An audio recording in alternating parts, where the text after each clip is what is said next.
Dengan mempelajari Sirah Nabawiyah, maka makin menambah kecintaan kepadanya. Semoga yang subscribe juga dimudahkan jalannya menuju surga. Silahkan tekan tombol like supaya postingan ini semakin tersebar. Dan tulis doa serta hajat pemirsa di kolom komentar. Semoga semakin banyak yang mengaminkan, maka semakin cepat terkabul. Nabi Sulaiman alaihi salam adalah manusia terkaya sepanjang sejarah kehidupan manusia di muka bumi. Dalam beberapa kitab suci seperti Al-Quran, Alkitab, dan Injil, Nabi Sulaiman alaihi salam dijelaskan sebagai manusia terkaya yang pernah hidup di muka bumi.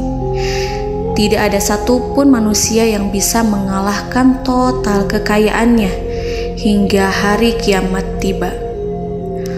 Para arkeolog telah menemukan situs peninggalan sejarah Islam yang mengungkap total kekayaan Nabi Sulaiman alaihi salam. Erez bin Yosef, seorang profesor sekaligus peneliti, ia menyatakan bahwa 3.000 tahun yang lalu Nabi Sulaiman alaihi salam diperkirakan memiliki kekayaan senilai 2,2 triliun US dollar. Dan apabila dikonversikan dengan nilai mata uang dolar hari ini, jika dirupiahkan, maka nilainya setara dengan 32.891.870 triliun rupiah. Profesor itu juga menjelaskan bahwa kekayaan Nabi Sulaiman alaihi salam berasal dari dua sumber, yakni istana kerajaan dan tambang tembaga. Nilai itu berkali-kali lipat lebih banyak dari total kekayaan negara Indonesia yang hanya mencapai 11.454 triliun per 30 Desember 2021. Nabi Sulaiman alaihi salam memiliki beberapa mukjizat. Di antaranya adalah dapat berbicara dengan bahasa binatang. Beliau dapat memerintah mereka untuk melakukan sesuatu. Beliau juga dapat mengendalikan besar kecilnya tekanan angin dan dapat mengatur ke arah mana angin akan berhembus. Sehingga dengan itu Nabi Sulaiman dapat memanfaatkan angin sebagai kendaraannya dan juga kendaraan tentaranya. Nabi Sulaiman juga bisa melunakkan besi dan membentuknya menjadi pakaian perang yang anti tusukan senjata tajam. Nabi Sulaiman juga memimpin para jin. Mereka tunduk dan patuh pada perintah Nabi Sulaiman alaihi salam. Tidak hanya setan, iblis laknatullah yang merupakan makhluk pembangkang dapat dibuat tunduk bertekuk lutut pada perintah-perintah Nabi Sulaiman. Nabi Sulaiman bisa melakukan teleportasi, yaitu berpindah dari suatu tempat ke tempat yang lain dalam waktu singkat. Peristiwa itu dibuktikan dengan pemindahan singgasana Ratu Balqis atas perintah Nabi Sulaiman. Nabi Sulaiman dikenal sebagai raja yang adil dan bijaksana. Nabi Sulaiman diberkahi kecerdasan yang luar biasa untuk menyatu padukan segenap kekuatan yang Allah berikan kepadanya. Ia mengelola dan membawa kerajaannya menjadi kekuatan raksasa yang tak terkalahkan di masanya dengan segenap kemampuan yang dimilikinya. Tentara Nabi Sulaiman adalah tentara terkuat di bumi tanpa ada yang menandingi. Pertanyaan mendasar yang muncul kali ini adalah dari mana sumber kekayaan dan kekuatan Nabi Sulaiman alaihi salam?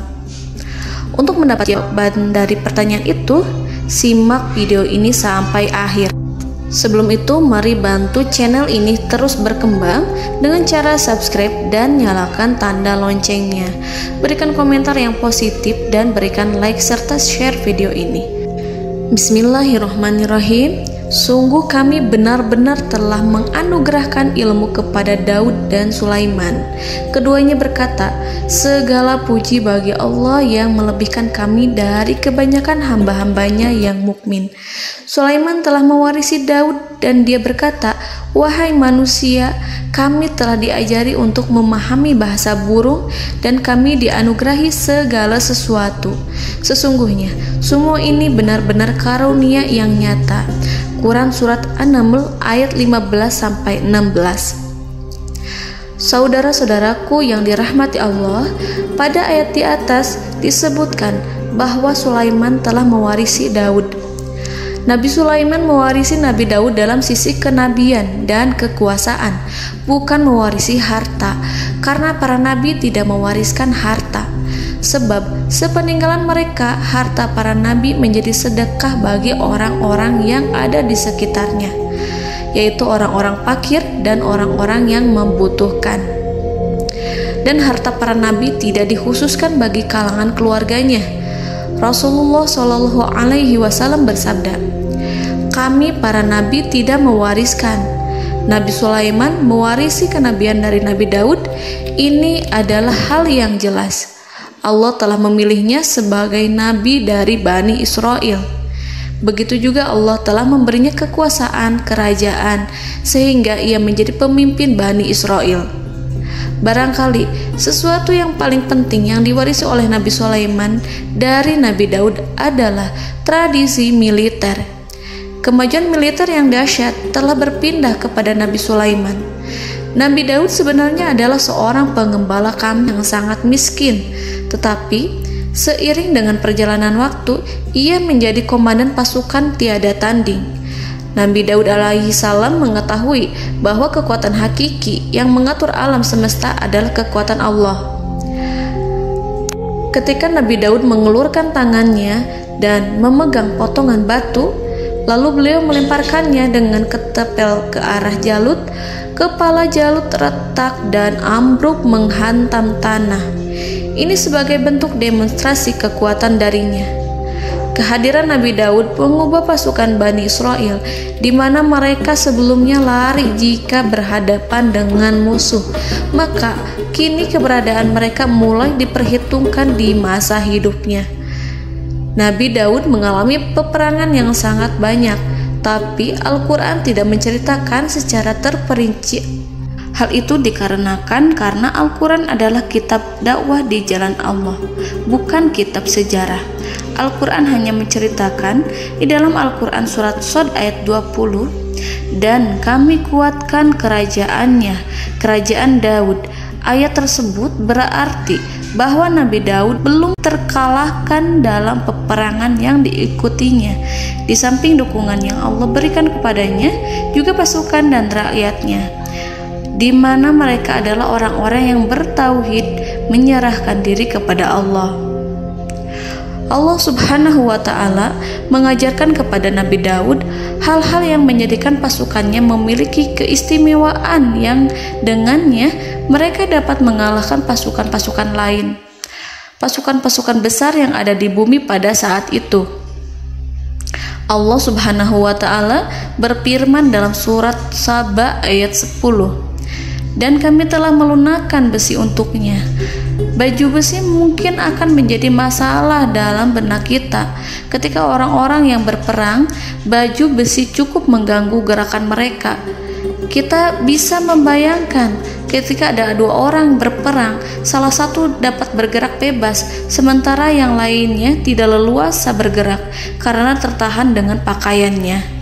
Namun, dengan kekuasaan Allah, Nabi Daud dapat melunakkan besi dan membuat baju besi yang ringan, yang mudah untuk digunakan. Ini adalah kemajuan penting yang Allah berikan kepada Nabi Daud dan tentaranya.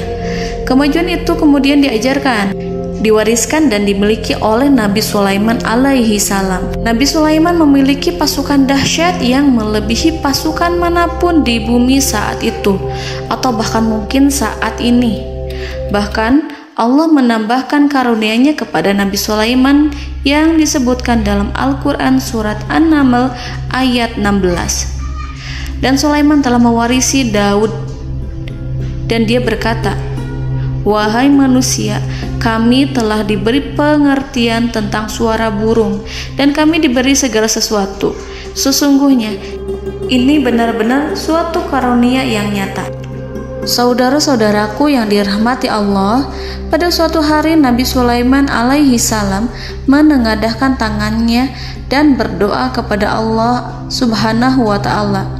Antara hati Nabi dan Allah tidak ada penghalang, tidak ada jarak, tidak ada sekatan waktu, tidak ada satupun dari para nabi yang berdoa kepada Allah kecuali doanya pasti dikabulkan. Doa Nabi Sulaiman alaihi salam direkam dalam Al-Quran surat Shad ayat 35. Nabi Sulaiman berkata, "Ya Tuhanku, ampunilah aku, anugerahkanlah kepadaku kerajaan yang tidak dimiliki oleh seorang pun sesudahku." Nabi Sulaiman menginginkan dari Allah sesuatu kerajaan yang belum pernah diperoleh oleh siapapun setelahnya. Allah Subhanahu wa ta'ala mengabulkan doa Nabi Sulaiman dan memberinya kerajaan tersebut. Nabi Sulaiman mewarisi kekuasaan, kenabian, hikmah ilmu dari Nabi Daud alaihi salam. Orang-orang menyebut Nabi Sulaiman Al-Hakim, Sulaiman yang bijaksana. Kebijaksanaan Nabi Sulaiman tidak terbatas pada keadilannya di tengah-tengah manusia dan juga kasih sayangnya kepada mereka. Namun, kebijaksanaan Nabi Sulaiman juga berlaku di kalangan burung dan binatang lainnya. Nabi Daud juga mengenal bahasa burung, tetapi Nabi Sulaiman dapat berbicara dengan bahasa burung. Bahkan, ia dapat menggantikannya sebagai pembantunya. Ketika Nabi Daud bertasbih di gunung, burung-burung serta binatang buas ikut bertasbih bersamanya.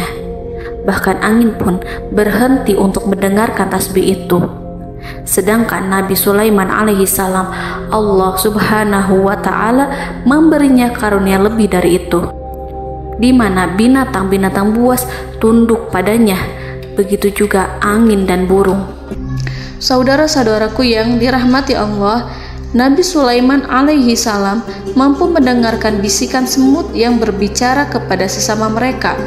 Bahkan ia mampu memerintahkan semut tersebut sehingga semut itu menjadi taat pada perintahnya. Pasukan Nabi Sulaiman memiliki kekuatan yang sangat dahsyat. Belum pernah ada di dunia ini satu pasukan pun yang memiliki kekuatan seperti itu. Kekuatan Nabi Sulaiman berasal dari beberapa kombinasi yang sangat mengagumkan, sehingga karenanya ia tidak dapat tertandingi. Kekuatan itu terdiri dari manusia, binatang-binatang, jin, dan lain sebagainya. Kita mengetahui bahwa jin adalah makhluk Allah dan manusia tidak mampu melihatnya atau menghadirkannya atau meminta pertolongan kepadanya. Sedangkan Nabi Sulaiman telah diberi Allah suatu kemampuan untuk menundukkan jin, memperkerjakan mereka sebagai tentara di tengah-tengah peperangan. Bahkan ia mampu menjadikan mereka sebagai pekerja-pekerja kasar di kerajaannya saat tidak ada peperangan. Oleh sebab itu, ketika ada pasukan lain yang mencoba melawan pasukan Nabi Sulaiman, mustahil mereka akan mendapatkan kemenangan. Bahkan pasukan Nabi Sulaiman diperkuat oleh pasukan burung. Burung di pasukan Nabi Sulaiman memerankan tugas penting, yaitu menjadi agen intelijen. Kita mengetahui bahwa peranan informasi saat peperangan adalah hal yang penting. Dari informasi tersebut, pasukan dapat mengetahui keadaan lawannya. Demikianlah peranan burung pada pasukan Sulaiman. Ia terbang di tengah-tengah musuh. Kemudian, ia kembali kepada Nabi Sulaiman untuk menyampaikan berita tentang keadaan lawannya. Di samping jin dan burung, Allah juga menundukkan angin untuk Nabi Sulaiman. Nabi Sulaiman dapat memerintahkan angin dan ia mampu untuk menaiki angin tersebut. Dalam Al-Quran surat Shad ayat 36-40, Allah Subhanahu wa ta'ala berfirman, "Kami tundukkan kepada angin yang berhembus dengan baik menurut kemana saja yang dikehendaki Sulaiman. Dan kami tundukkan pula kepadanya setan-setan, semuanya ahli bangunan dan penyelam, dan setan yang lain yang terikat dalam belenggu. Inilah anugerah kami, maka berikanlah kepada orang lain atau tahanlah untuk dirimu tanpa perhitungan, dan sesungguhnya dia mempunyai kedudukan yang dekat pada sisi kami dan tempat kembali yang baik." Saudara-saudaraku yang dirahmati Allah, Allah Subhanahu wa Ta'ala juga memberikan kemampuan yang tak seorang pun dari para nabi mendapatkannya, yaitu kemampuan untuk memerintah setan. Setan adalah salah satu bagian dari jin. Ia adalah kelompok yang celaka dari bangsa jin. Kelompok ini sebenarnya tidak mampu dikuasai oleh manusia. Bahkan jin yang soleh tidak dapat mengatur setan. Adapun Nabi Sulaiman, Allah telah memberinya kekuasaan untuk menundukkan setan dan mempekerjakannya, bahkan mengikatnya dengan rantai serta menghukumnya jika ia menentang pada perintahnya. Setan membangun untuk Sulaiman istana-istana, patung-patung dan alat-alat perang. Bahkan setan-setan itu menyelam ke dasar lautan untuk mengeluarkan permata dan yakut untuk Sulaiman. Jika di antara setan yang menentang perintahnya, maka Nabi Sulaiman alaihi salam mengikatnya dengan rantai. Ini semua menunjukkan kekayaan Nabi Sulaiman dan kekuasaannya, di mana ia mampu mengatur banyak makhluk di bumi ini. Tentu saja, kemampuan itu semua adalah atas izin dari Allah Subhanahu wa Ta'ala sebagai mukjizat darinya. Allah Subhanahu wa Ta'ala berfirman dalam Al-Quran surat Saba ayat 12, dan sebagian dari jin adalah yang bekerja di hadapannya di bawah kekuasaannya dengan izin Tuhannya, dan siapa yang menyimpang di antara mereka dari perintah kami, maka kami rasakan kepadanya azab neraka yang apinya menyala-nyala. Para jin itu membuat untuk Sulaiman apa yang dikehendakinya, dari gedung-gedung yang tinggi, patung-patung, dan piring-piring yang besarnya seperti kolam, atau periuk yang tetap berada di atas tungku. Saudara-saudaraku yang dirahmati Allah, Nabi Sulaiman yang bijaksana adalah penguasa yang tak tertandingi di muka bumi. Meskipun memperoleh nikmat-nikmat khusus yang agung itu yang Allah berikan kepada Sulaiman, beliau tetap menunjukkan dirinya sebagai manusia yang paling banyak berzikir kepada Allah dan manusia yang paling banyak bersyukur di zamannya. Saudara-saudaraku yang dirahmati Allah, sebagaimana Allah Subhanahu wa Ta'ala memberikan nikmat kepada ayahnya Nabi Daud alaihi salam, di mana ia mampu melunakkan besi, dan Allah mengajarinya bagaimana cara mencairkan besi, maka Nabi Sulaiman alaihi salam dapat memanfaatkan tembaga yang cair untuk peperangan. Dan juga di saat perdamaian, pada saat peperangan, beliau mencampur tembaga dengan besi dan menjadikannya perunggu. Mereka menggunakan senjata-senjata perunggu dalam peperangan seperti pedang, baju besi, dan juga pisau. Senjata-senjata ini adalah senjata yang paling kuat pada saat itu. Sedangkan di saat damai, tembaga digunakan untuk membuat bangunan, perhiasan, dan sebagainya. Meskipun Nabi Sulaiman mendapatkan nikmat yang besar dan karunia yang khusus, Allah Subhanahu wa Ta'ala mengujinya dengan suatu ujian yang dahsyat. Ujian yang akan selalu datang kepada seorang hamba yang soleh. Ketika hamba itu mendapatkan kedudukan besar, maka ujiannya pun menjadi besar. Allah Subhanahu wa Ta'ala menguji Nabi Sulaiman dengan penyakit. Diceritakan oleh Fahru Roji, Nabi Sulaiman diuji dengan suatu penyakit yang keras, di mana kedokteran saat itu tidak dapat dan tidak mampu mengatasinya. Sakitnya Nabi Sulaiman sangat keras sehingga para dokter dari kalangan manusia ataupun jin tidak mampu menghilangkan penyakit itu. Lalu burung-burung menghadirkan rumput-rumput yang dianggapnya sebagai obat, tetapi Nabi Sulaiman tak kunjung sembuh. Semakin hari penyakit Nabi Sulaiman semakin menjadi-jadi, sehingga ketika Nabi Sulaiman duduk di atas kursi, ia duduk bagaikan tubuh tanpa roh. Seakan-akan ia mati karena saking keras penyakit yang dideritanya. Sakit yang diderita oleh Nabi Sulaiman alaihi salam berlangsung sangat lama. Namun Nabi Sulaiman tidak henti-hentinya berzikir kepada Allah dan meminta kesembuhan kepadanya, serta selalu beristighfar dan mengungkapkan rasa cinta kepadanya.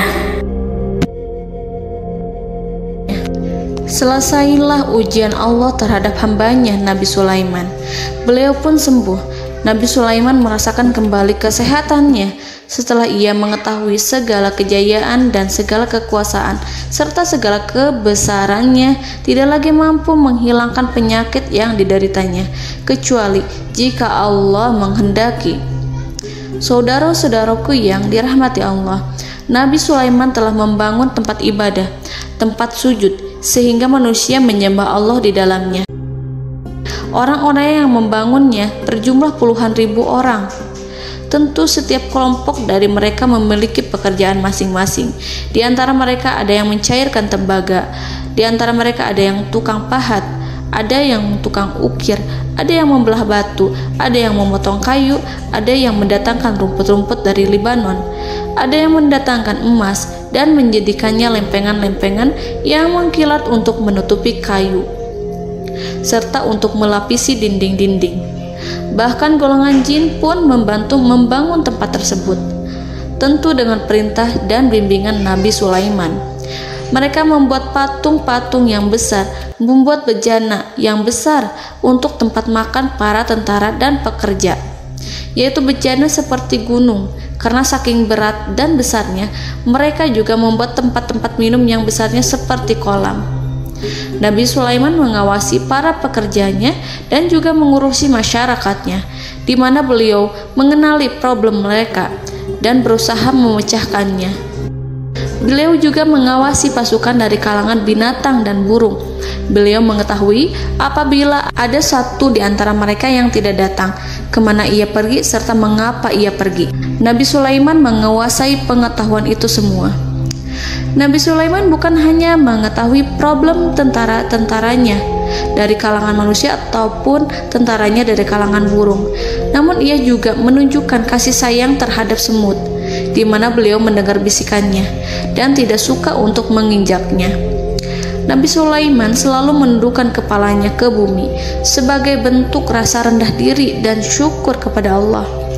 Pada suatu hari, Nabi Sulaiman alaihi salam berjalan di depan tentaranya dan tiba-tiba ia mendengar suara semut yang berkata kepada temannya dari kalangan semut. Hal itu terekam dalam Al-Quran surat An-Naml ayat 18-19. Wahai semut-semut, masuklah ke dalam sarang-sarangmu agar kamu tidak terinjak oleh Sulaiman dan tentaranya, sedangkan mereka tidak menyadarinya. Nabi Sulaiman alaihi salam tersenyum mendengar itu dan ia berdoa, "Ya Allah, ya Tuhanku, berilah aku ilham untuk tetap mensyukuri nikmat-Mu yang telah Engkau anugerahkan kepadaku dan kepada kedua orang ibu bapakku, dan untuk mengerjakan amal soleh yang Kau ridhoi, dan masukkanlah aku ke dalam rahmat-Mu, ke dalam golongan hamba-hamba-Mu yang soleh." Saudara-saudaraku yang dirahmati Allah, meskipun Nabi Sulaiman mendapatkan kekuasaan dan memiliki tentara yang besar, namun beliau menunjukkan kasih sayang terhadap bangsa semut. Beliau mendengarkan bisikannya dan melihat semut yang ada di depannya. Oleh karena itu, tak mungkin baginya untuk menginjak golongan semut itu. Nabi Sulaiman bersyukur kepada Allah telah memberinya nikmat, yaitu nikmat rahmat dan kasih sayang. Di samping itu, Nabi Sulaiman alaihi salam adalah orang paling kaya di dunia. Istananya terbuat dari kayu gaharu yang memiliki wangi harum. Istananya terbuat dari emas yang terkadang dari kristal. Beliau juga memiliki kursi besar yang terbuat dari emas dan permata. Istana Nabi Sulaiman merupakan istana yang paling besar di dunia. Nabi Sulaiman menggunakan pakaian dari emas dan permata. Meskipun demikian, Nabi Sulaiman tetap menunjukkan sebagai hamba yang berserah diri dan rendah diri di hadapan Allah Subhanahu wa Ta'ala. Nabi Sulaiman yang merendahkan diri di hadapan Allah, ia selalu sujud kepada Allah, sebagaimana ayahnya yang selalu bertasbih pada Allah. Nabi Sulaiman selalu melantunkan lagu-lagu cinta ilahi dan hanya memuji Allah Subhanahu wa Ta'ala. Pada suatu hari, Nabi Sulaiman alaihi salam mengeluarkan perintah kepada pasukannya untuk bersiap-siap. Kemudian, Nabi Sulaiman keluar dan memeriksa pasukannya satu demi satu. Kelompok yang pertama adalah kelompok manusia. Nabi Sulaiman memperhatikan kesiapan mereka. Lalu Nabi Sulaiman mengeluarkan perintah-perintah kepada mereka. Kemudian Nabi Sulaiman memeriksa kelompok jin dan menyampaikan perintahnya kepada mereka. Beliau memenjarakan jin yang tampak bermalas-malasan saat bekerja. Lalu beliau memeriksa binatang dan berkata kepada mereka, apakah mereka sudah makan dengan baik? Apakah mereka tidur dengan nyenyak? Apakah ada yang mengadu pada mereka, misalkan karena penyediaan makanan yang tidak layak? Apakah ada di sana yang sakit dan lain sebagainya? Ketika Nabi Sulaiman merasa puas dengan semuanya, Nabi Sulaiman memasuki tenda tempat berkumpulnya para burung. Nabi Sulaiman alaihi salam kemudian memasuki tenda tersebut, mengamati keadaan di sekitarnya, sehingga beliau mengetahui bahwa ada satu burung yang tidak hadir, yaitu burung hudhud. Mengapa aku tidak melihat burung hudhud? Burung-burung yang lain tampak terdiam sebagai penghormatan, dan mereka mendengarkan apa yang akan dikatakan pemimpin mereka. Nabi Sulaiman mengarahkan pandangannya pada semua burung dan tidak menemukan burung hudhud di antara mereka. Tak seekor burung pun yang mengetahui keberadaannya. Burung hudhud absen pada apel wajib kali ini. Nabi Sulaiman mulai menampakkan kemarahannya. Tiba-tiba, seekor burung kecil memberanikan diri untuk berkata kepada Nabi Sulaiman, "Wahai Nabi yang mulia, seharusnya hudhud ada bersamaku kemarin untuk melaksanakan tugas penyelidikan. Ia adalah pemimpin misi itu.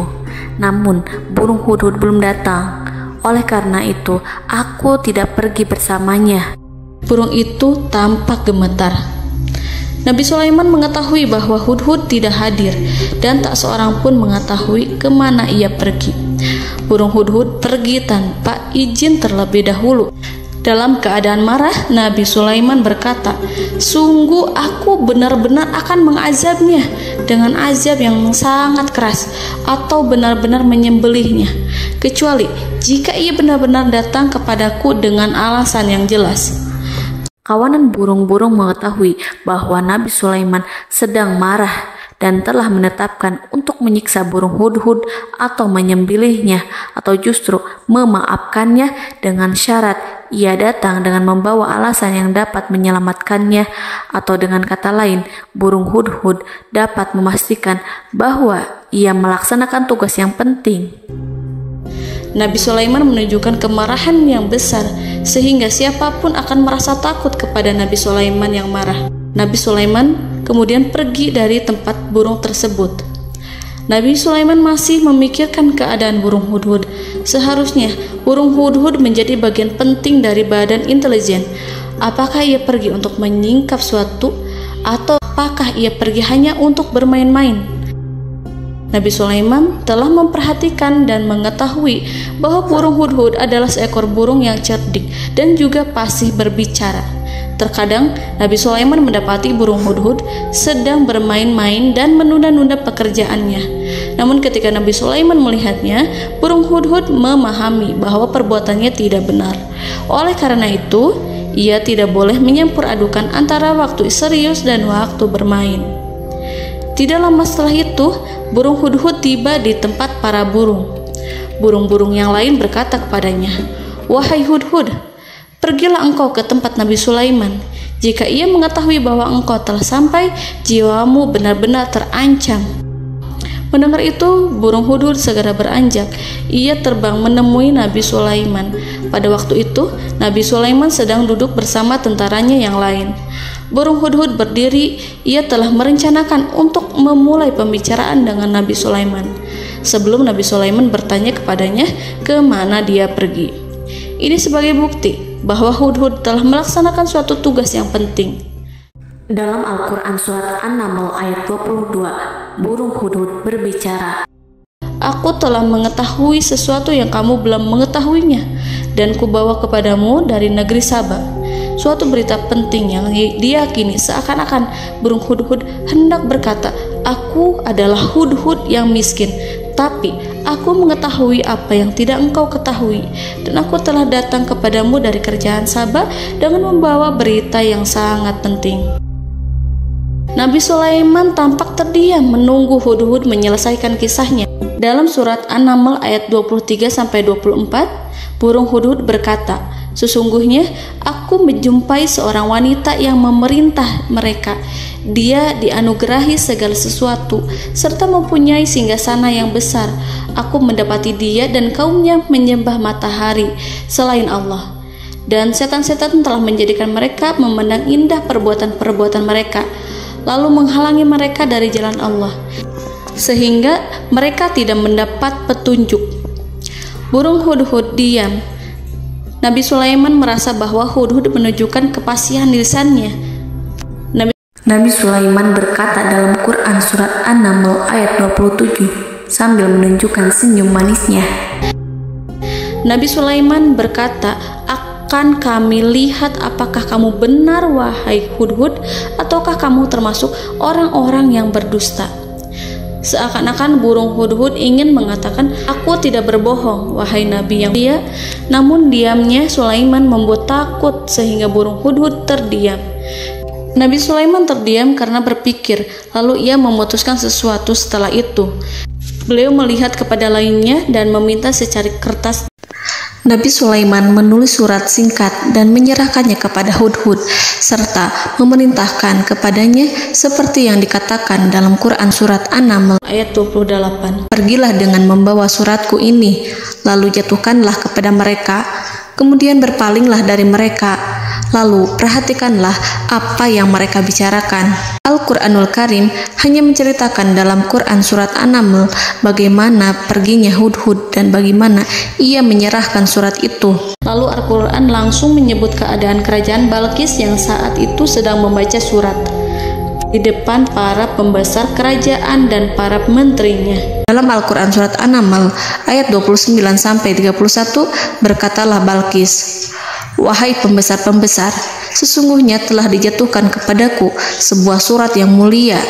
Sesungguhnya surat ini dari Sulaiman, dan sesungguhnya isinya dengan menyebut nama Allah yang Maha Pengasih lagi Maha Penyayang, bahwa janganlah kalian berlaku sombong terhadapku, dan datanglah kepadaku sebagai orang yang berserah diri." Saudara-saudaraku yang dirahmati Allah, dalam surat tersebut Nabi Sulaiman menyebutkan supaya mereka menyerahkan diri dan tunduk kepada perintah Nabi Sulaiman. Nabi Sulaiman memerintahkan agar mereka meninggalkan penyembahan terhadap matahari. Nabi Sulaiman tidak mempersoalkan akidah mereka dan tidak memuaskan mereka dengan apapun. Nabi Sulaiman hanya memerintahkan bahwa ia berada di atas kebenaran. Bukankah ia didukung kekuatan yang berlandaskan keyakinan yang dimilikinya? Nabi Sulaiman hanya memerintahkan mereka agar tunduk dan patuh kepadanya. Ratu Sabak menyampaikan surat tersebut di tengah-tengah kaumnya.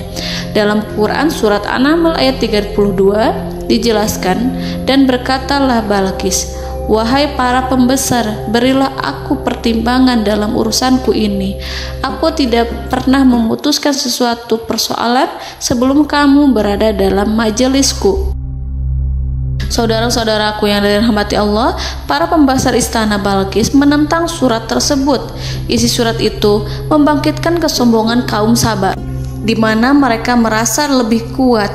Mereka mengetahui bahwa di sana ada seorang yang mencoba menentang mereka dan mengisyaratkan peperangan kepada mereka. Lalu ia meminta kepada mereka untuk memenuhi syarat-syaratnya sebelum terjadinya peperangan dan kekalahan.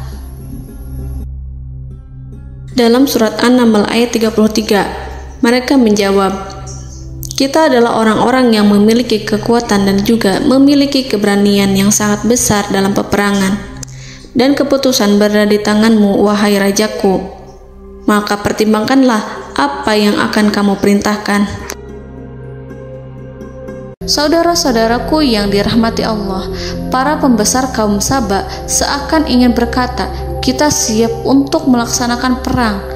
Tampaknya ratu itu memiliki kebijakan yang lebih baik dari pembesar kaumnya.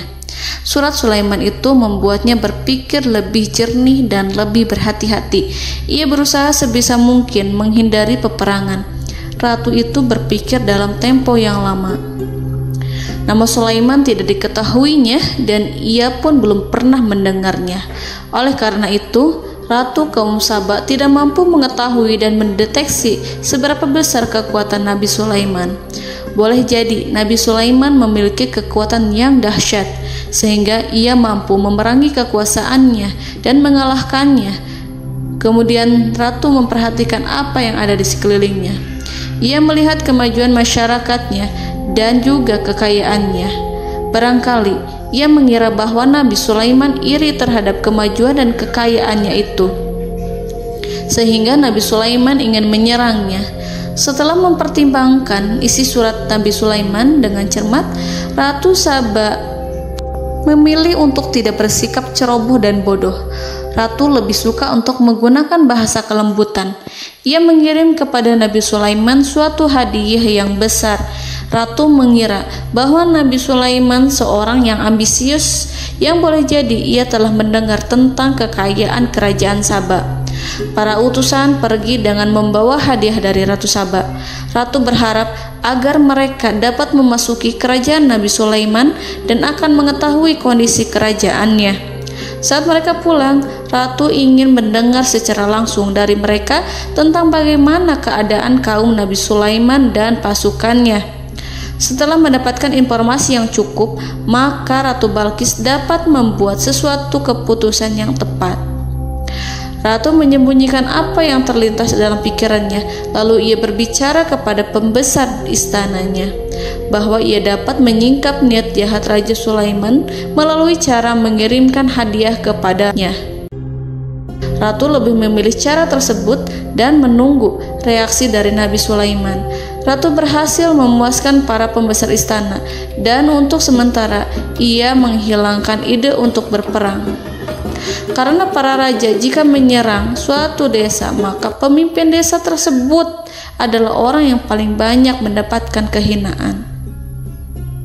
Akhirnya, para pembesar kaumnya merasa puas dengan pikiran Ratu Balqis. Saudara-saudaraku yang dirahmati Allah, dalam surat An-Naml ayat 34-35 dijelaskan, Ratu Balqis berkata, "Sesungguhnya raja-raja apabila memasuki suatu negeri, niscaya mereka akan membinasakannya dan menjadikan penduduknya yang mulia menjadi hina.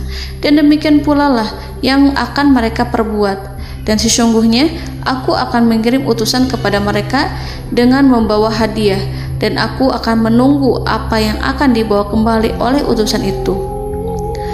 Kemudian sampailah hadiah dari Ratu Balqis kepada Nabi Sulaiman.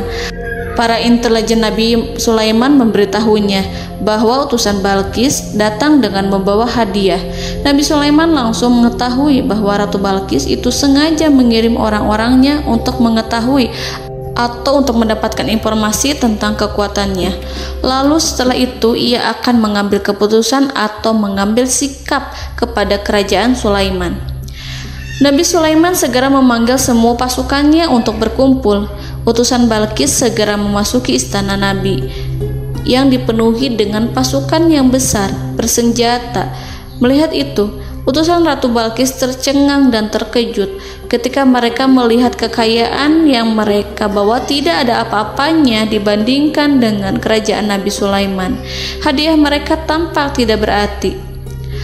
Emas yang mereka bawa tampak tidak memiliki makna saat mereka memasuki istana Nabi Sulaiman yang terbuat dari kayu-kayu pohon gaharu yang mengeluarkan bau yang harum serta dihiasi dengan emas permata. Para utusan Ratu Balqis berdiri bersama Nabi Sulaiman dan menyaksikan bagaimana Nabi Sulaiman mengendalikan pasukannya. Kemudian mereka mulai berpikir tentang kekuatan dan kualitas pasukan Nabi Sulaiman. Betapa kagetnya mereka ketika melihat di tengah-tengah pasukan itu terdapat singa, burung, dan tentara dari kalangan manusia yang mampu terbang. Mereka pun sadar bahwa mereka di hadapan pasukan yang tiada tandingannya. Selesailah demonstrasi pasukan Nabi Sulaiman. Kemudian para utusan ratu dipersilahkan maju ke tempat hidangan makanan. Para utusan itu sangat terkejut ketika melihat berbagai macam makanan dari penjuru dunia ada di depannya. Dan di antara makanan itu terdapat pula makanan yang biasa ditemukan di negeri mereka. Tetapi mereka melihat bahwa makanan itu memiliki rasa yang lebih istimewa. Selain itu, piring-piring yang ada di depan mereka terbuat dari emas dan mereka dilayani oleh laki-laki yang berhias dengan emas. Di meja makan itu terdapat burung, ikan laut, dan berbagai macam daging yang mereka tidak mampu lagi membedakan daging apa itu. Nabi Sulaiman tidak makan bersama mereka, tapi beliau makan dengan menggunakan piring yang terbuat dari kayu. Beliau memakan roti yang kering yang dicampur dengan minyak. Inilah makanan yang dipilih Nabi Sulaiman. Makan bersama mereka dalam keadaan diam, mereka merasa kehadiran Nabi Sulaiman menciptakan suatu wibawa yang luar biasa. Selesai perjamuan itu, lalu dengan sangat malu mereka menyerahkan hadiah dari Ratu Balqis kepada Nabi Sulaiman. Hadiah itu berupa emas yang bagi mereka hadiah itu sangat bernilai tinggi. Tapi di sini hadiah itu tampak kecil di hadapan kekayaan Nabi Sulaiman yang sangat mengagumkan. Nabi Sulaiman memperhatikan hadiah dari Ratu Balqis itu dan berkata dalam Quran surat An-Naml ayat 36, "Maka apa yang diberikan Allah kepadaku lebih baik daripada apa yang diberikannya kepadamu, tetapi kamu merasa bangga dengan hadiahmu." Saudara-saudaraku, Raja Sulaiman menyingkap dengan kata-katanya yang singkat itu penolakannya terhadap hadiah mereka. Ia memberitahu utusan itu bahwa ia tidak menerima hadiah tersebut. Ia tidak merasa puas dengan hadiah itu. Yang membuatnya puas hanyalah, janganlah kalian berlaku sombong terhadapku dan datanglah kepadaku sebagai orang-orang yang berserah diri. Lalu Nabi Sulaiman berkata kepada mereka dengan pelan. Hal itu diabadikan dalam Al-Quran surat An-Naml ayat 37. "Kembalilah kepada mereka, sungguh kami akan mendatangi mereka dengan bala tentara yang mereka tidak kuasa melawannya. Dan pasti kami akan mengusir mereka dari negara itu, yaitu negeri Saba, dengan terhina. Dan mereka akan menjadi tawanan-tawanan yang hina." Saudara-saudaraku yang dirahmati Allah, Nabi Sulaiman kemudian meninggalkan para utusan ratu setelah terlebih dahulu mengancam mereka. Para utusan itu berharap agar Nabi Sulaiman mau menunggu kunjungan Ratu Balqis yang akan membawa misi perdamaian. Akhirnya, sampailah para utusan Ratu Balqis ke negeri Saba. Mereka segera menuju istana sang ratu. Mereka memberitahu bahwa negeri mereka ada di ujung tanduk. Mereka menceritakan kepada ratu tentang kekuatan Nabi Sulaiman dan tidak mungkin bagi mereka mampu melawannya. Mereka meyakinkan Ratu Balqis bahwa ia harus mengunjunginya dan melihat sendiri bagaimana kebesaran kerajaan Nabi Sulaiman.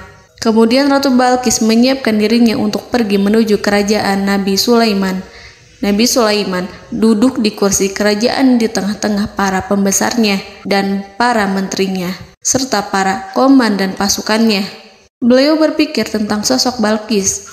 Nabi Sulaiman mengetahui bahwa Balqis menuju tempatnya. Balqis dikelilingi rasa takut.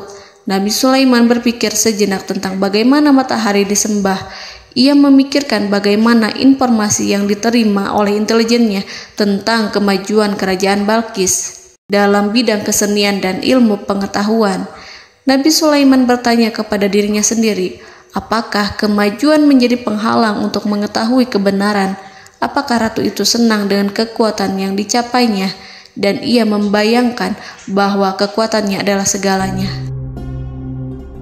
Dengan kemajuan yang dimilikinya, Nabi Sulaiman ingin membuat kejutan agar ratu mengetahui bahwa Islam yang diyakini oleh Nabi Sulaiman adalah satu-satunya yang mampu mendatangkan kemajuan dan kekuatan yang hakiki, sehingga ia dapat membandingkan antara keyakinannya dalam menyembah matahari beserta kemajuan yang dicapainya dengan keyakinan Nabi Sulaiman beserta kemajuan yang diraihnya. Saudara-saudaraku yang dirahmati Allah, para mata-mata Nabi Sulaiman telah memberitahunya bahwa hal yang sangat disegani dan dikagumi oleh kaum Balqis adalah kerajaan Saba, yaitu singgasana Ratu Balqis. Singgasana itu terbuat dari emas dan batu delima. Singgasana tersebut dijaga oleh penjaga yang sangat disiplin, di mana mereka tidak pernah lalai sedikit pun. Oleh karena itu, sangat tepat apabila Nabi Sulaiman menghadirkan singgasananya di sini, di kerajaannya. sehingga ketika ratu tiba, maka ia dapat duduk di atasnya. Nabi Sulaiman ingin membuat kejutan kepadanya dan menunjukkan bahwa kemampuannya tersebut yang berlandaskan pada keislaman. Nabi Sulaiman melakukan yang demikian itu dengan harapan agar si ratu tunduk kepadanya. Ide itu terlintas dalam diri Nabi Sulaiman. Lalu ia mengangkat kepalanya dan menoleh kepada anak buahnya. Hal itu diabadikan dalam Quran Surat An-Naml ayat 38. Wahai para pembesar, siapakah di antara kamu sekalian yang sanggup membawa singgasananya kepadaku sebelum mereka datang kepadaku sebagai orang-orang yang berserah diri? Saudara-saudaraku, perhatikanlah ungkapan pikiran Nabi Sulaiman tersebut. Semua pemikirannya berkisar tentang keislaman para penyembah matahari, tentang bagaimana beliau dapat memberikan petunjuk kepada mereka di jalan Allah. Yang pertama menjawab pertanyaan Nabi Sulaiman adalah jin Ifrit.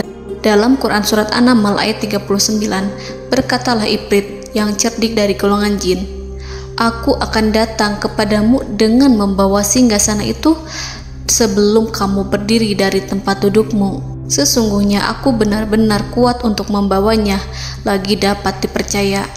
Nabi Sulaiman berdiri dari tempat duduknya. Setelah 1 jam atau 2 jam, jin itu berjanji kepadanya untuk menghadirkan singgasana Balkis. Sebelum itu, istana Nabi Sulaiman di Palestina, sedangkan istana Balkis terletak di Yaman. Antara singgasana tersebut dengan singgasana Nabi Sulaiman berjarak lebih dari ribuan mil. Barangkali pesawat yang cepat sekalipun yang kita kenal hari ini tidak akan mampu membawa dan mendatangkan istana itu dalam waktu 1 jam. Tetapi masalahnya di sini, berhubung dengan kekuatan jin yang serba misterius, Nabi Sulaiman tidak mengomentari sedikit pun terhadap apa yang dikatakan oleh Ifrit. Nabi Sulaiman tampak menunggu tanggapan lain yang mampu menghadirkan singgasana Balkis yang lebih cepat dari jin Ifrit. Nabi Sulaiman menoleh kepada seorang yang di sana, yang duduk di atas naungan. Hal itu diceritakan dalam Al-Quran Surat An-Naml ayat 40. Berkatalah seseorang yang mempunyai ilmu dari Alkitab, "Aku akan membawa singgasana itu kepadamu sebelum matamu berkedip." Maka tatkala Sulaiman melihat singgasana itu terletak di hadapannya, ia pun berkata, "Ini termasuk karunia Tuhanku untuk menguji aku. Apakah aku akan bersyukur atau mengingkari nikmatnya?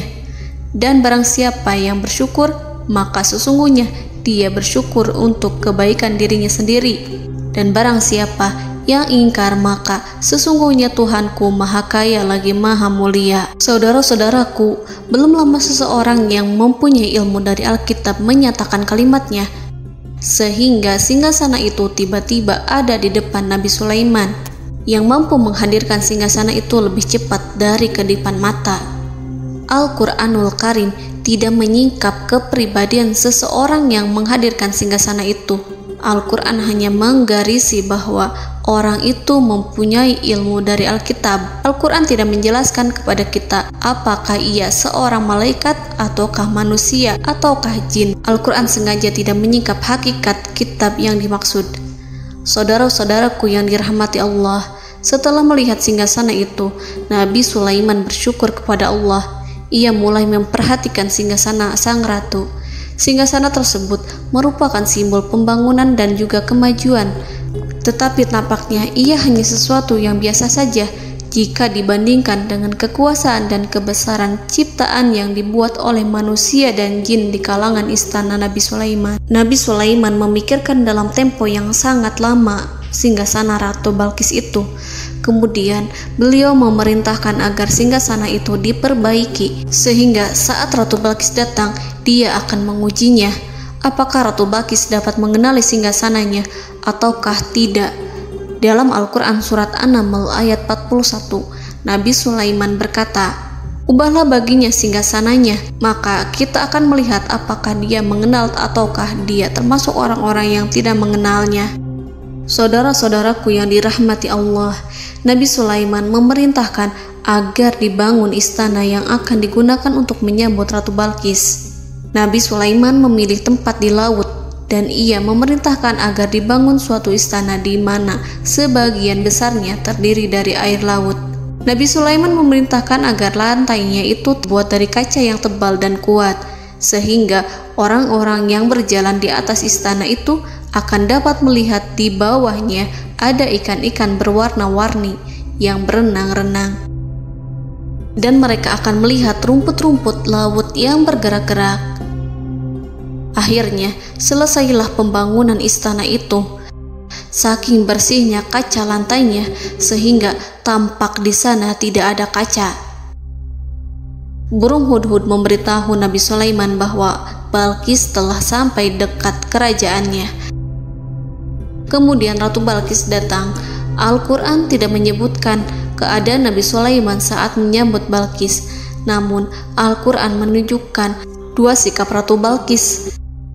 Yang pertama, bagaimana sikap Balqis ketika pertama kali melihat singgasananya yang datang mendahuluinya, padahal ia telah meninggalkan pengawalannya untuk tetap setia menjaga singgasananya itu.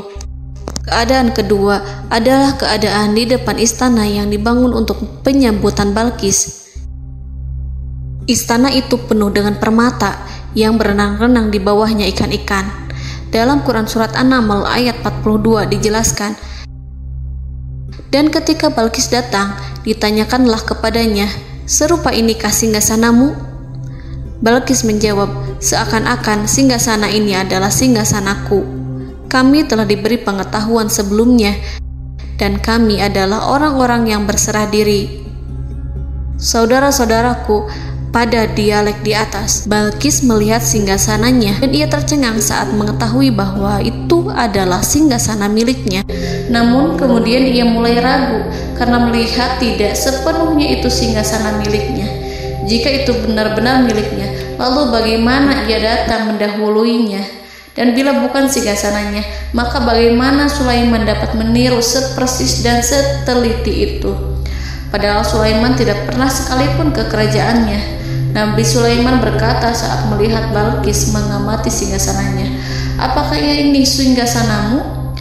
Balqis terlihat sangat kebingungan, namun setelah itu ia menjawab, "Sepertinya benar." Nabi Sulaiman berkata, "Kami telah diberi ilmu sebelumnya dan kami sebagai orang-orang muslim." Saudaraku yang dirahmati Allah, melalui pertanyaan Nabi Sulaiman ingin mengisyaratkan kepada Balqis agar ia membandingkan antara keyakinannya beserta ilmu yang dicapainya dengan keyakinan Nabi Sulaiman yang muslim beserta pengetahuan yang telah diraihnya. Penyembahan terhadap matahari dan pencapaian ilmu yang dicapai oleh Ratu Balqis tanpa tidak ada apa-apanya dibandingkan dengan ilmu Nabi Sulaiman dan keislaman. Nabi Sulaiman telah mendahuluinya dalam bidang ilmu karena keislamannya. Karena itu, sangat mudah baginya untuk mengungguli Balqis dalam ilmu-ilmu yang lainnya. Demikianlah yang disyaratkan dalam pertanyaan Nabi Sulaiman kepada Ratu Balqis. Ratu Saba itu mengetahui bahwa ini adalah singgasananya, di mana singgasana itu datang lebih dahulu daripada dirinya.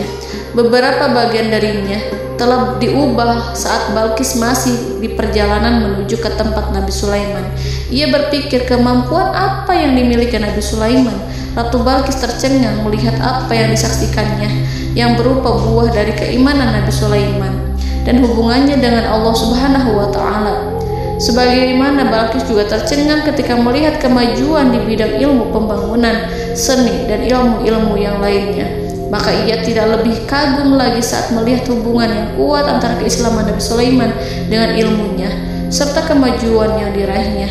Dalam Al-Quran Surat An-Naml ayat 43 dijelaskan, dan apa yang disembahnya selama ini selain Allah mencegahnya untuk melahirkan keislamannya, karena sesungguhnya ia terdahulu termasuk orang-orang yang kafir. Saudara-saudaraku yang dirahmati Allah, berguncanglah dalam benak Balqis ribuan hal ketika melihat keyakinan kaumnya runtuh di hadapan Nabi Sulaiman. Ia menyadari matahari yang disembahnya hanya merupakan ciptaan Allah, dan Allah lah yang menggerakkannya untuk hamba-hambanya. Lalu terbitlah matahari kebenaran dalam dirinya. Hatinya diterangi oleh cahaya baru yang tidak akan tenggelam seperti tenggelamnya matahari. Masa keislamannya hanya menunggu waktu. Ratu Balqis memilih waktu yang tepat untuk mengumumkan keislamannya. Allah Subhanahu wa Ta'ala berfirman dalam Quran Surat An-Naml ayat 44. Dikatakan kepadanya, masuklah ke dalam istana. Maka tatkala ia melihat lantai istana itu, dikiranya kolam air yang besar dan disingkapnya 2 betisnya. Berkatalah Sulaiman, sesungguhnya ia adalah istana licin yang terbuat dari kaca. Berkatalah Balqis, wahai Tuhanku, sesungguhnya aku telah berbuat zalim terhadap diriku dan aku berserah diri bersama Sulaiman kepada Allah Tuhan semesta alam. Saudara-saudaraku yang dirahmati Allah, dikatakan kepada Balqis, masuklah ke dalam istana. Ketika ia masuk, maka ia tidak menyaksikan adanya kaca, tetapi ia melihat air, sehingga ia mengira akan bersinggungan dengan air. Lalu ia menyingkapkan sedikit bajunya agar bajunya itu tidak basah. Nabi Sulaiman mengingatkannya tanpa melihatnya agar ia tidak khawatir terhadap pakaiannya, karena pakaiannya tidak akan basah sebab di sana tidak ada air. Itu sekedar kaca yang halus, yang saking halusnya sehingga ia tidak tampak. Pada kesempatan itulah Balqis mengumumkan keislamannya yang mengakui kelalimannya, dan ia menyatakan menyerahkan diri kepada Nabi Sulaiman dan kepada Allah Tuhan semesta alam. Lalu kaumnya pun mengikutinya dan mereka memeluk Islam. Balqis menyadari ia berhadapan dengan penguasa yang terbesar di bumi dan Nabi Allah yang mulia. Untuk pertama kalinya, wajah Sulaiman tampak dihiasi dengan senyuman yang menunjukkan kepuasannya sejak Balqis mengunjunginya. Demikianlah Nabi Sulaiman mewujudkan kejayaannya yang hakiki dan menyebarkan cahaya Islam di muka bumi. Saudara-saudaraku, Al-Quran tidak menyebutkan kisah Balqis setelah keislamannya. Para ahli tafsir mengatakan bahwa ia menikah dengan Nabi Sulaiman. Selain itu, ada yang mengatakan bahwa ia menikah dengan salah satu orang dekat Nabi Sulaiman. Ada juga yang mengatakan bahwa sebagian Raja Habasyah adalah keturunan dari buah perkawinan ini. Wallahu a'lam bishawab. Saudara-saudaraku yang dirahmati Allah, Nabi Sulaiman hidup di tengah-tengah kejayaan dan kemuliaan di bumi. Kemudian Allah menetapkan kematian untuknya, sebagaimana kehidupan Sulaiman berada di puncak kemuliaan dan kejayaan yang penuh dengan keajaiban yang luar biasa, maka kematiannya pun merupakan tanda-tanda kebesaran Allah yang penuh dengan keajaiban. Demikianlah bahwa kematiannya sesuai dengan kehidupannya, sesuai dengan kejayaannya. Allah berfirman tentang kematian Sulaiman di dalam Al-Quran Surat Saba ayat 14. Maka tatkala kami telah menetapkan kematian Nabi Sulaiman, tidak ada yang menunjukkan kepada mereka kematiannya itu kecuali rayap yang memakan tongkatnya. Maka tatkala ia telah tersungkur, tahulah jin bahwa kalau sekiranya mereka mengetahui yang gaib, tentulah mereka tidak akan tetap dalam siksa yang menghinakan.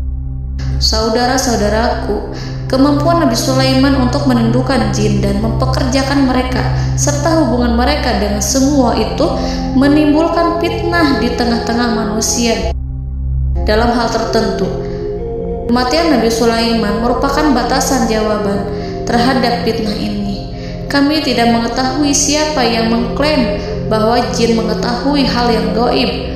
Apakah itu setan yang terkutuk, atau jin yang bodoh, atau manusia yang tertipu?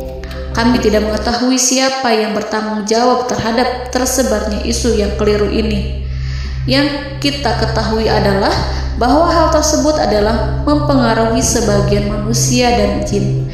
Barangkali manusia berkata kepada diri mereka, selama jin melakukan perbuatan yang luar biasa ini, maka apa gerangan yang menjadikan mereka tidak mengetahui hal yang gaib itu? Manusia itu lupa bahwa kunci kegaiban berada di tangan Allah. Masalah ilmu gaib tidak akan mampu dikuasai oleh jin dan manusia. Hanya Dia yang mengetahuinya, dan manusia diberitahu hanya sedikit sekali. Saudara-saudaraku yang dirahmati Allah, seakan-akan Allah telah merencanakan bahwa kematian Sulaiman bertujuan untuk menghancurkan pemikiran itu, yaitu pemikiran bahwa jin mengetahui hal-hal yang gaib. Jin bekerja untuk Nabi Sulaiman selama beliau hidup, dan tatkala beliau meninggal, maka tugas mereka menjadi bebas. Nabi Sulaiman meninggal tanpa diketahui oleh jin, sehingga mereka tetap bekerja untuk mereka, tetap mengabdi kepada Sulaiman. Seandainya mereka mengetahui hal yang gaib, niscaya mereka tidak akan meneruskan pekerjaan mereka. Saudara-saudaraku, pada suatu hari Nabi Sulaiman memasuki mihrabnya untuk itikaf ibadah dan beribadah kepada Allah. Tak seorang pun yang berani mengganggu khalwatnya. Mihrab Sulaiman terletak di puncak gunung dan dindingnya terbuat dari permata. Pada suatu hari, Nabi Sulaiman duduk bersandar pada tongkatnya dan ia tampak tenggelam dalam tafakur. Beliau berzikir pada Allah hingga rasa kantuk menguasainya.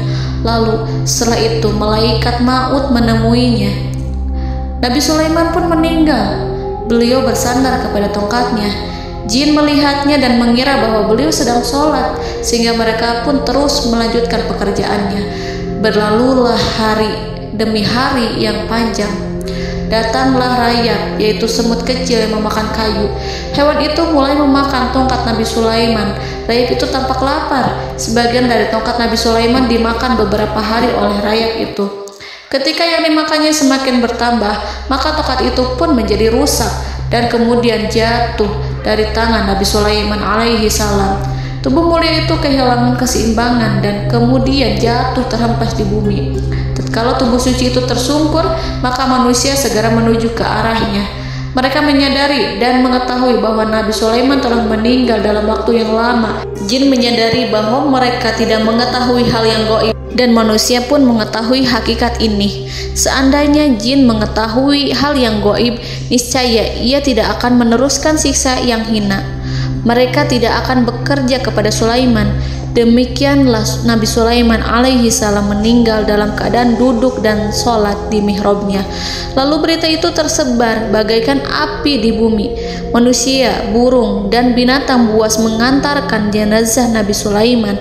Sekawanan burung tampak sedih dan menangis. Semua makhluk bersedih. Akhirnya tak seorang pun mengetahui bahasa burung di bumi. Meninggallah seorang yang memahami pembicaraan burung, binatang-binatang, jin, dan lain sebagainya. Burung-burung itu berkata, betapa beratnya kehidupan di tengah orang-orang yang tidak mengetahui pembicaraan kita. Allahu a'lam.